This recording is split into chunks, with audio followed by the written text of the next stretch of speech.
Satu syarat yang tidak boleh dihiraukan ialah bahwa kita selalu menaruh sikap positif satu terhadap yang lain. Bahwa kita memiliki sikap penghargaan, menghargai orang-orang yang dekat dengan kita. Semoga sikap-sikap orang-orang Nazaret bukanlah sikap-sikap kita. Semoga kita semakin mampu bekerja sama, semakin mampu melihat kebaikan-kebaikan dalam diri orang-orang yang paling dekat dengan kita, dan semoga dengan demikian kita boleh bergembira sebagai anak-anak Tuhan. Dalam nama Bapa dan Putra dan Roh Kudus.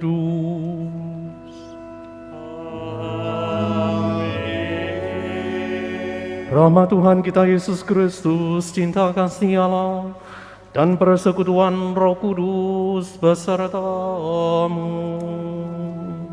Dan sertamu juga. Saudari dan saudaraku yang terkasih, baik hanya beberapa orang yang berada di dalam gereja ini, maupun saudari dan saudaraku yang dari kejauhan secara live streaming mengikuti perayaan Ekaristi ini, kita adalah murid-murid yang mengikuti Yesus Tuhan, Sang Pewarta Kerajaan Allah. Mengikuti Dia tentu saja menimbulkan kegembiraan ketika Yesus Sang Guru yang pengajarannya didengarkan orang, yang perbuatan-perbuatannya dikagumi. Kita bangga menjadi pengikut Yesus semacam itu. Tetapi Injil juga mengisahkan kepada kita bagaimana Yesus Sang pelaku kebaikan itu, saudari dan saudara, tidak senantiasa disambut dengan gembira. Malah ada juga orang yang bertanya-tanya, ada juga orang yang mencurigai Dia. Dan yang disayangkan ialah sikap semacam itu datang dari orang-orang yang sangat mengenal Yesus. Pada masa sekarang ini, saudari dan saudara, ketika kita dihadapkan pada situasi yang mencekam perasaan kita, khususnya dengan pandemi COVID-19 yang belum menunjukkan titik reda, jangankan titik reda, grafiknya itu malah melonjak. Melonjaknya pun sangat tinggi.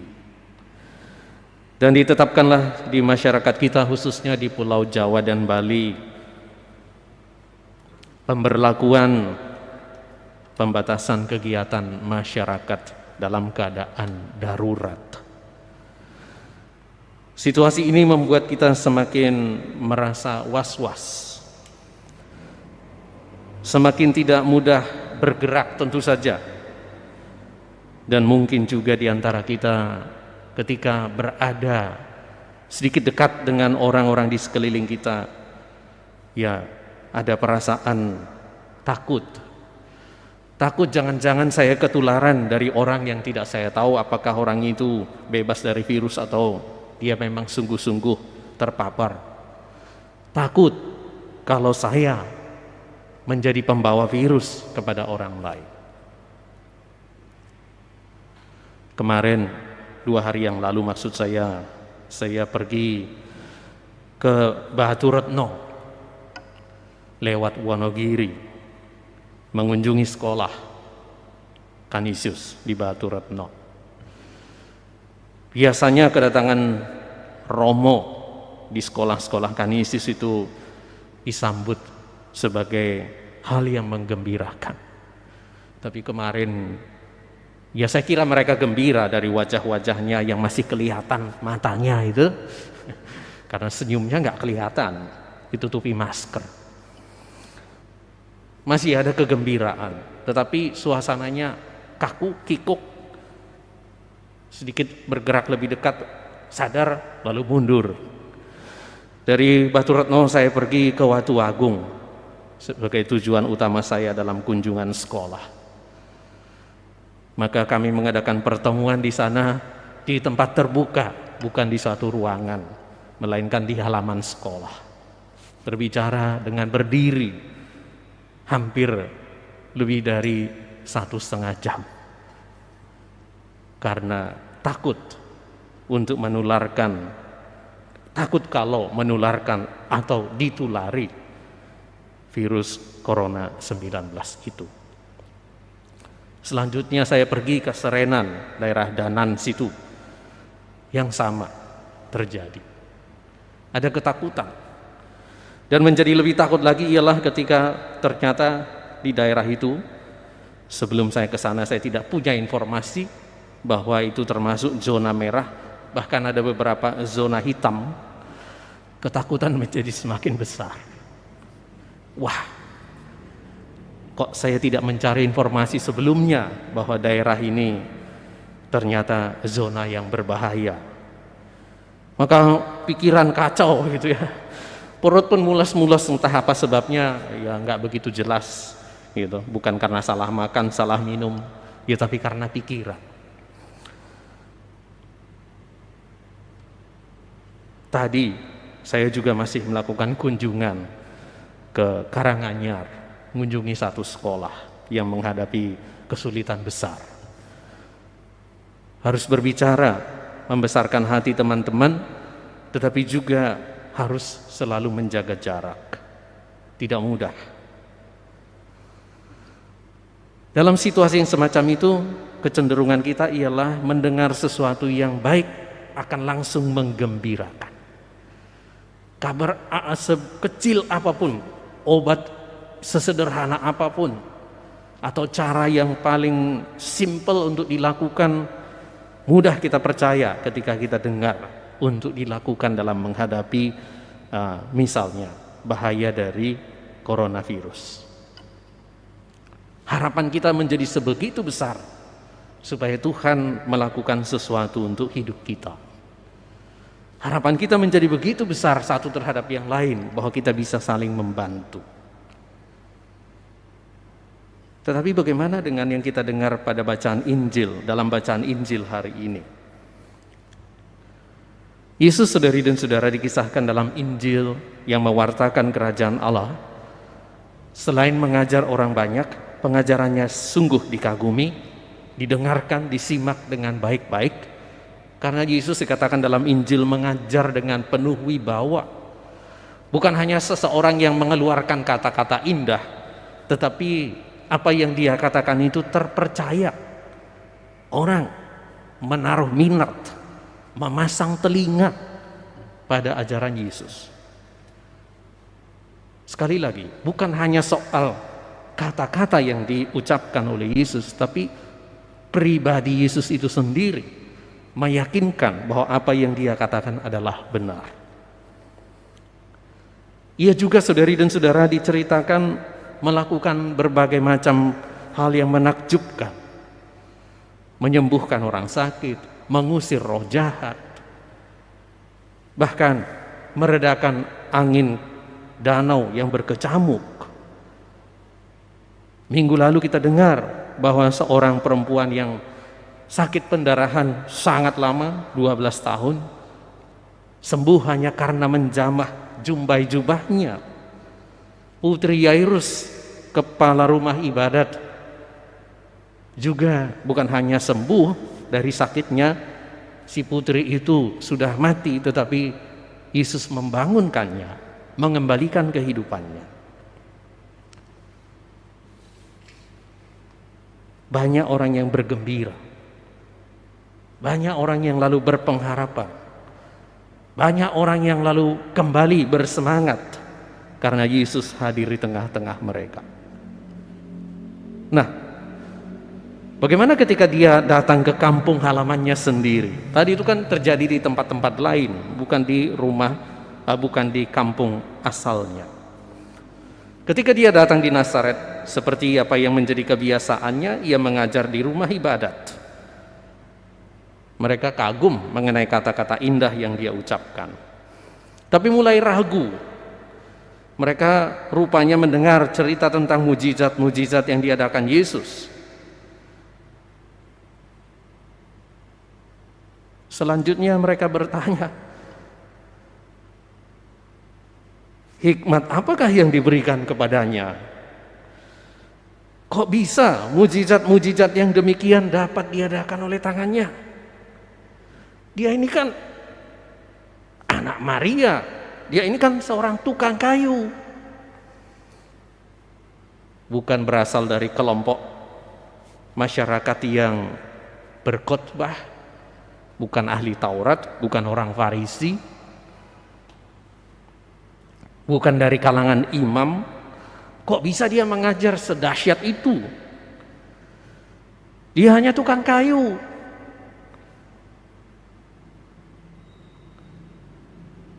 Anak Maria. Sesungguhnya mereka tahu siapa bapaknya, tetapi sengaja tidak menyebutkan nama bapaknya, melainkan ibunya dengan maksud merendahkan. Saudara-saudaranya Yakobus, Yoses, Yudas, Simon, saudari-saudarinya kita kenal. Rekan-rekanku yang terkasih, banyak orang yang kagum pada Yesus, banyak orang yang menaruh kepercayaan kepada Yesus, tetapi kawan-kawan sekampungnya bersikap berbeda. Injil menceritakan kepada kita bahwa mereka menolak Dia. Ada dua hal yang bisa kita coba perhatikan di sini. Yang pertama, mengenai Yesus sendiri. Nasib seorang nabi ialah tidak pernah dihormati di tempat asalnya. Nasib seorang nabi ialah justru dihargai, disambut oleh orang-orang asing. Dan itu sudah Yesus ketahui. Kendati demikian, Dia tidak berhenti mewartakan kerajaan Allah. Bagi Yesus, yang penting bukan pertama-tama soal apa yang menjadi sikap orang lain. Yang pertama ialah bahwa Dia mewartakan kerajaan Allah. Dia tidak menjadi patah hati ketika orang menolak Dia. Maka terhadap orang-orang yang menolak Dia, bagaimana sikap Yesus? Yesus selalu pergi dari kampung halamannya, berkeliling dari desa ke desa, mengajar dari tempat satu ke tempat lain. Di kampung halamannya sendiri, Ia dikatakan dalam Injil tidak dapat mengadakan satu mujizat pun, kecuali hanya menyembuhkan beberapa orang sakit. Yesus sekali lagi, saudari dan saudaraku, tidak berhenti karena adanya penolakan. Sisi lain yang bisa kita lihat ialah bagaimana dalam hidup kita sehari-hari.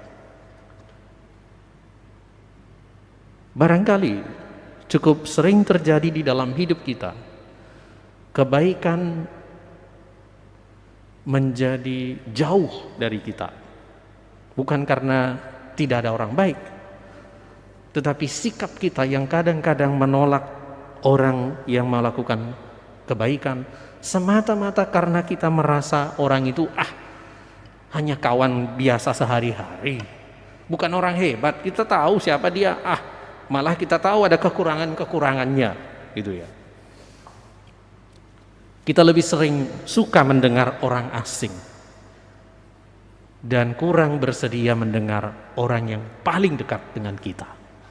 Padahal sesungguhnya yang lebih tahu mengenai keadaan kita, yang lebih tahu mengenai apa yang kita butuhkan adalah orang-orang yang paling dekat dengan kita. Banyak anggota keluarga tidak bisa saling bertegur sapa dengan baik. Banyak anggota keluarga tidak mau saling mendengarkan. Banyak anggota keluarga tidak bisa bekerja sama, justru karena setiap hari sudah bersama-sama. Nasihat-nasihat dari orang yang gak jelas siapa dia ya, pokoknya kedengarannya baik, kita cepat membuka telinga. Tapi nasihat dari orang yang paling dekat dengan kita, seringkali kita abaikan. Nah, saudari dan saudaraku terkasih, Marilah kita mencoba membangun sikap tidak seperti orang-orang sekampung Yesus dari Nazaret itu. Mari kita coba melihat bahwa di sekeliling kita sesungguhnya banyak kebaikan. Dan supaya kebaikan itu sungguh dapat bertumbuh, berkembang, dapat dinikmati buahnya, satu syarat yang tidak boleh dihiraukan ialah bahwa kita selalu menaruh sikap positif satu terhadap yang lain. Bahwa kita memiliki sikap penghargaan, menghargai orang-orang yang dekat dengan kita. Semoga sikap-sikap orang-orang Nazaret bukanlah sikap-sikap kita. Semoga kita semakin mampu bekerja sama, semakin mampu melihat kebaikan-kebaikan dalam diri orang-orang yang paling dekat dengan kita, dan semoga dengan demikian kita boleh bergembira sebagai anak-anak Tuhan. Tuhan sertamu.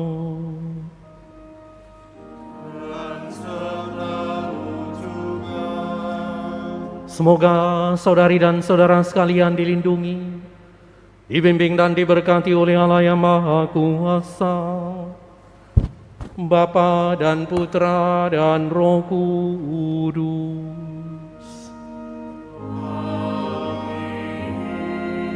Perayaan Ekaristi kita sudah selesai.